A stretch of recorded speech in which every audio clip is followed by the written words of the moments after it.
Hello po sa bawat isa, isang pinagpalang umaga po mga kapatid. Pasasalamat at papuri po sa ating Panginoong Diyos. Halina't muli natin buksan ang isang linggo na punong-puno ng pag-asa, ligaya at saya kung si Jesus ay kasama. Ako po muli ang iyong kaibigan, lingkod ng Diyos, Pastor Edgar Tinsayas, na makakasama tuwing Lunes ng umaga. At ako ang inyong devotional leader for today.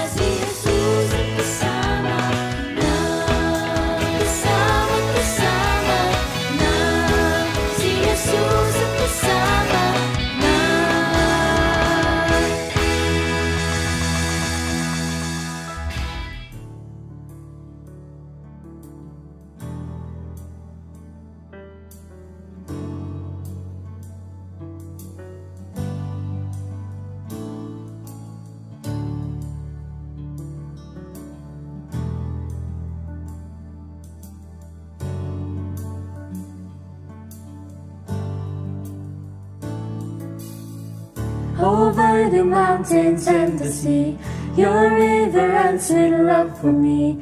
And I will open up my heart and let the healer set me free. I'm happy to be in the truth, and I will daily lift my hands, for I will always sing of when your love came down. Worshiping us, we thank the Lord for His goodness and His love. Thank you, Jesus. Over the mountains and the sea, your river runs with love for me. And I will open up my heart and let the healer set me free. I'm happy to be in the truth, and I will daily lift my hands, for I will always sing of when your love came down. I could sing of your love forever. I could sing of your love forever. I could sing of your love forever. I could sing of your love forever.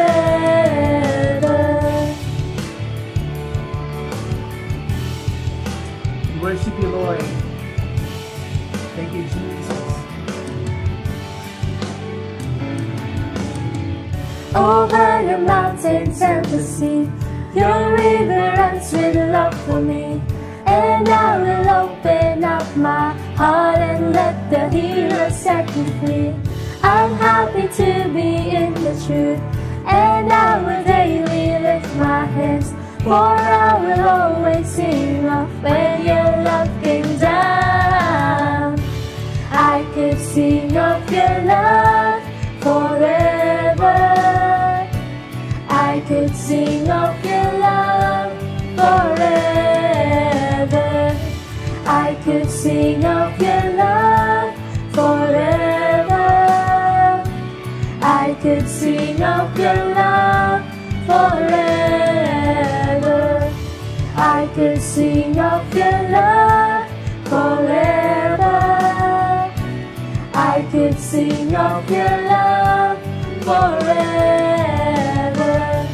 I could sing of your love forever. I could sing of your love forever. Oh, I feel like dancing. It's foolishness, I know, but when the world has seen the light, they will dance with joy like we're dancing now. I could sing of your love forever. I could sing of your love forever. I could sing of your love forever. I could could sing of your love forever. I could sing of your love forever. I could sing of your love forever. I could sing of your love forever. I could sing of your love forever.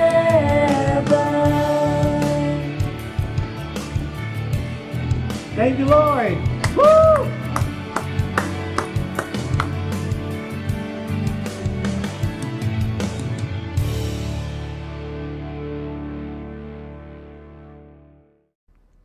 Ang ating paksa sa umagang ito ay wagas na pag-ibig. Praise God po sa awiting ating narinig. Wagas na pag-ibig ng Diyos. Napakabilis po ng panahon. Ngayon po ay pumasok na po tayo sa buwan ng Pebrero o buwan ng pag-ibig o love month. At ito po ang unang Lunes ng ating pag-aaralan, ang kahalagahan ng pag-ibig. Para po sa atin bilang mga mananampalataya, ano po ba ang ibig sabihin ng pag-ibig? Atin pong alamin kung sino, kung saan nagsimula ang salitang pag-ibig.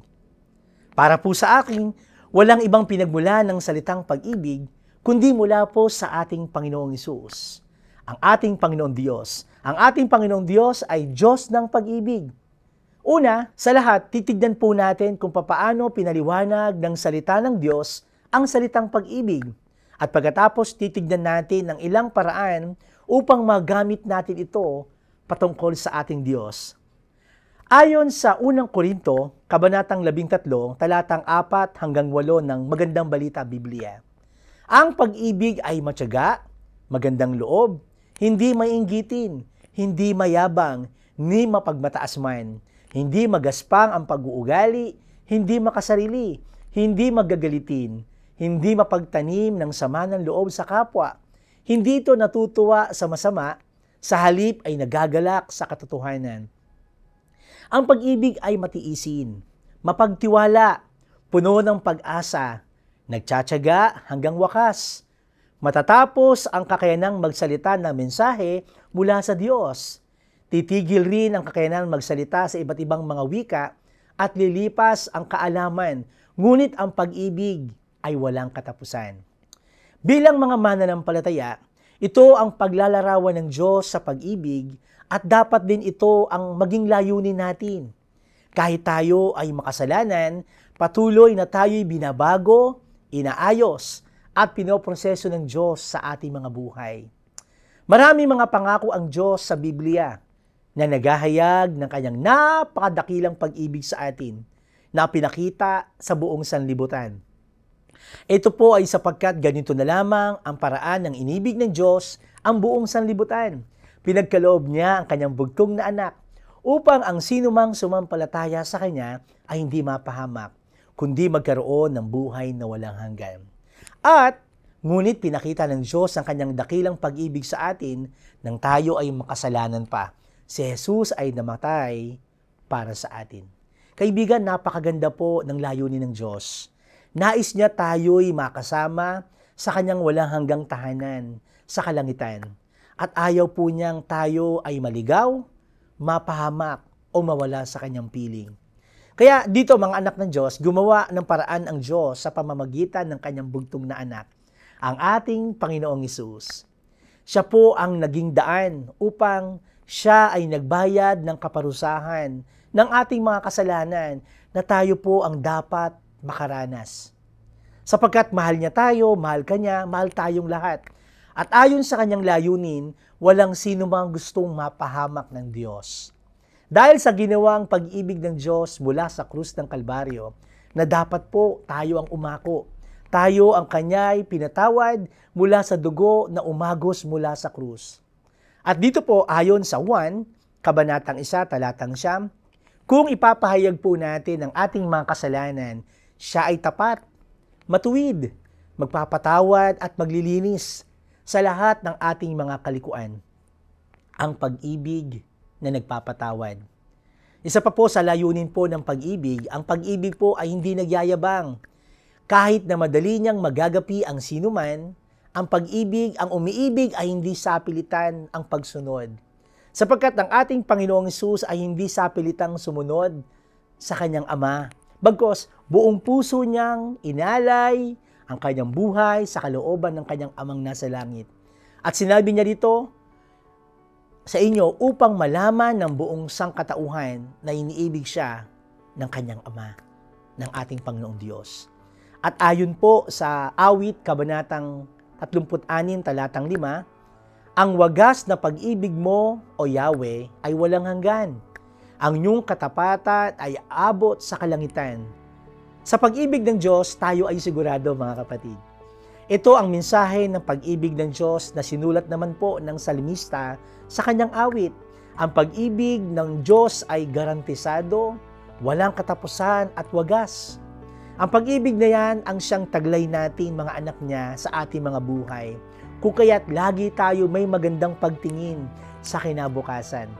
Kaya dito, mga kapatid, ano man ang ating daraanan o pinagdaraanan ay wala pong makakapaghihiwalay sa atin sa pag-ibig ng Diyos. At ang pag-ibig na ito ay masasalamin din sa ating buhay sa tuwing tayo'y makakadama ng malasakit sa kapwa, tutulong sa iba at gagawa ng kabutihan sa mga nangangailangan.